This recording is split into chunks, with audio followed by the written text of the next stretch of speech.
was there. Tom is smart, analytical, does his homework, and he sits up straight. Um, he's a man of good humor, and he has the temper to be a successful council member, which I would say he has been to this point. He bases his decisions on data as well as heart, and it takes both to be an informed and compassionate leader. It really takes both to be a compassionate and successful leader. He brings the values that he carries to the dais. He shows up every week for you. And this community, he's eager to take on another 4 years on our behalf, and why would we even hesitate to show up for him? And so today, Tom has shown up in this forum, in this stage, and I ask you to please warmly and generously welcome Tom DuBois, candidate for another 4 years of City Council.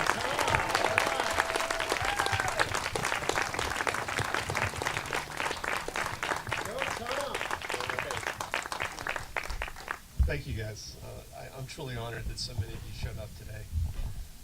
First, I really want to thank my campaign team, especially Rita Burrell, Pat Markovich, and Annette Klankoff, who couldn't be here today, but they helped arrange this kickoff event. And then some other people have been working very hard. Jen Kupras, Sherry Furman, Misako Yokota, Jeff Greenfield, Pat Burt, Sally Bemis, Greg Schmid, Hamilton Hitchings, and the people speaking today. So you heard from Ed Lowing, Karen Holman, and we're going to hear from Winter Dellenbach in a little bit. And everybody else that's been helping out on the campaign. It's been tremendous to see the support. So I see a lot of familiar faces here. I think you guys, you know me, but I wanted to spend a little bit of time on my background. So I grew up in a big city. Huge city of Cortland, Ohio, population 5,000. We did have running water, and we did have more than one stoplight in town. Both of my parents were educators. My father was a principal and then a superintendent. He was a deacon in the church. And serving the community has come naturally to me. I'm a father. I have 2 wonderful children. They went to our Palo Alto public schools. And I've worked hard on my career. I have a background in electrical engineering and an MBA. I've been an entrepreneur. I've started several companies. I've been CEO a couple of times. And I work on product strategy at Google now. But I also made time along the way to volunteer. And when my kids were young, I volunteered in the schools, in the classrooms. I supported the music programs. I coached several sports teams over the years. And then as the kids started getting older, I got more involved in my neighborhood association and started getting involved in city issues. I've lived all over the world. I've lived in big cities and small cities. I've been a homeowner. I'm currently a renter. And I've spent the last 4 years working for you on City Council. And I've tried to focus on what's best for the residents and really trying to enhance our quality of life. I value honesty, transparency, fact-based decision-making, and I've brought those qualities to council, and I've done my best to make things better for all of us. And overall, Palo Alto is a fantastic city. I think we all know that. Crime is low, our emergency services are great, our roads are good, even our utilities are innovative and competitive. And we have a lot of great city services. We just started rebuilding our children's museum. We have the children's theater, Winter Lodge. We have 5 new and restored libraries. And the golf course is amazing. If you haven't been out there, it really is pretty incredible. And for a city of 67,000 people, we really kind of punch above our weight. We often lead on policies around sustainability and the environment. This is a pretty remarkable place.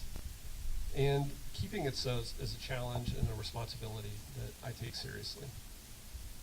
And you really don't know what you don't know going in. I've learned a tremendous amount being on council. I'm proud of what the 9 of us have accomplished in the 4 years that I've been there. And then looking back when I campaigned 4 years ago, and I delivered on many of the things that I set out to do. So I'm just going to read quickly through a list of some of the proudest accomplishments. So we saved the Buena Vista Mobile Home Park, which is home for 400 people. And Joe Speedian kind of led the white charge on that. You heard I authored some colleagues memos on approved renter protections. I think I wrote with Pat Bird the memo on raising the minimum wage to $15 an hour.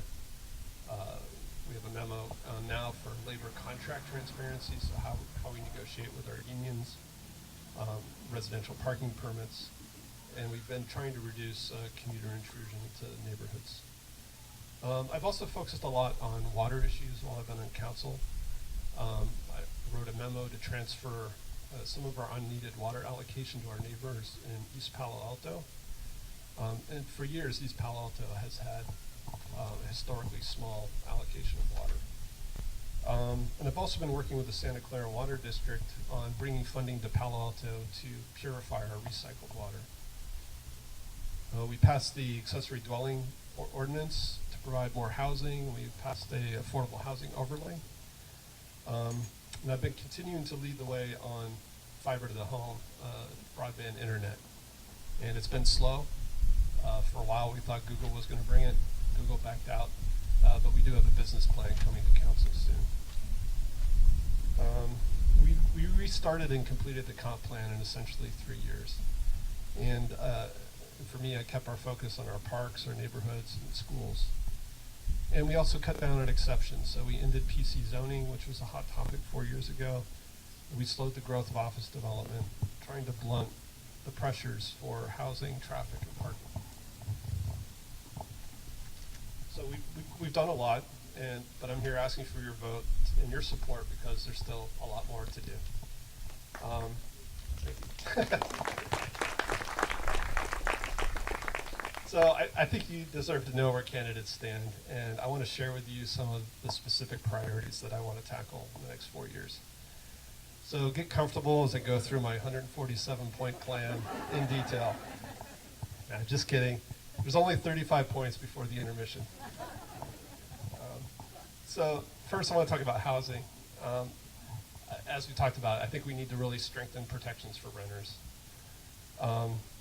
We need to limit office growth and office density, and part of that is really to create space for housing and look at potentially rezoning some of our office into residential to really address the imbalance we have as a commuter town. I think we need to focus on below market rate housing with our limited city funds, basically because nobody else is going to do it.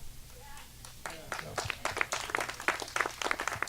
I'd like to see the Ventura plan include a good amount of BMR housing, which I think would be a huge boost to retaining a diverse population. We need to protect and upgrade the existing low-income housing that we have, and I think we need to encourage Stanford to house more of their staff.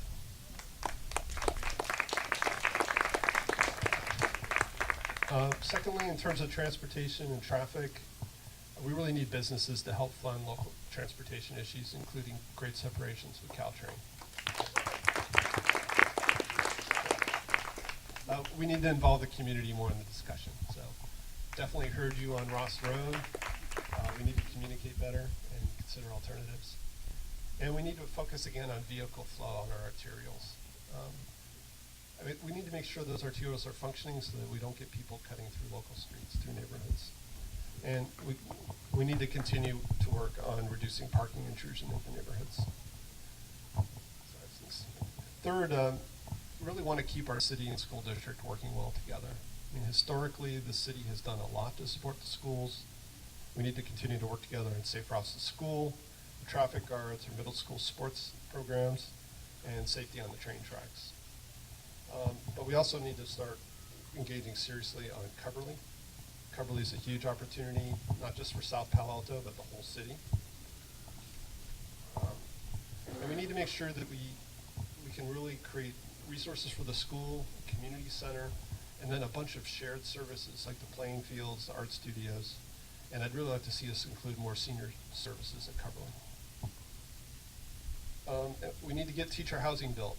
And again, I want to thank Joe. He's brought a very cool project to us to build more teacher housing near the courthouse.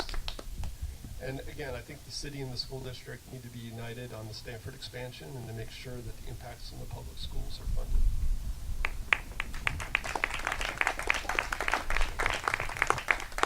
Only two more. So fourth, we need to invest in the community. So we have a large infrastructure plan underway in Palo Alto. We are building a lot of buildings. And as you work in government, you realize it's hard to get stuff done. And we really need to follow through on the promises that we've made the community and make sure these buildings get built on time and on budget. We started construction, we're picking up steam.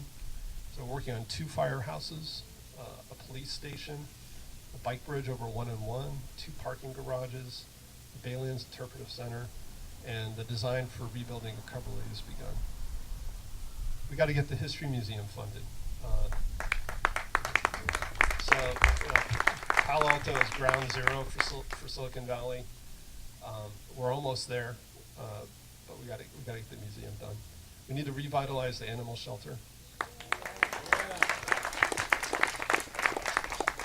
And there's some land owned by AT&T that I think the city should purchase to improve Bulware Park in Ventura. And the fifth thing I want to talk about was openness and transparency in government. I think it's critical. We have to speak up to protect the integrity of the process and ensure that all voices are heard. Finding compromises that serve the residents of Palo Alto has been my focus. I've worked hard to improve lots of council actions, either through proposals or amendments, and I've gotten the majority of the council to adopt those. I do speak up when necessary, since I did on the comp plan, to protect the work of citizens who forged some really hard compromises, and they spent hours and hours working on the comp plan.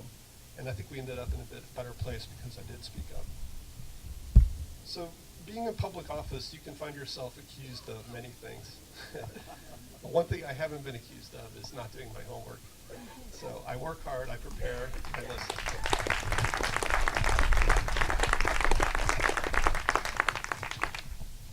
And so what I hear the voters saying is we need to preserve our housing and we need to build more housing. I haven't had one person tell me that we need more office workers. So I think it's time that we try to get back to our small company, innovative startup roots. Yeah, and it can be hard. It can be hard for residents to be heard. You can be drowned out by commercial interests with big money and influence. And so, I want to say our community. This is a community. It's not a piggy bank. And so I'm here to stand up for Palo Alto. During the recent debate on the Citizens Initiative on the rate of commercial growth, the city manager said something I actually found compelling. He said that through the foresight of our council that Palo Alto had kind of bucked the trend. We didn't follow everyone else and put up tall office buildings along the bay. We protected the Baylands, we protected the foothills, and we put in parks and libraries, and we became a very desirable place to live. So I think it's important that we remember that and we embrace it. We could easily blend into the mega city that is the Bay Area, and instead we can kind of remain a unique oasis. So we're an oasis of good schools and good senior centers, an oasis of strong neighborhoods and engaged citizens, an oasis of diversity and progressiveness. So I love Palo Alto, and I hope you'll re-elect me to be your council representative.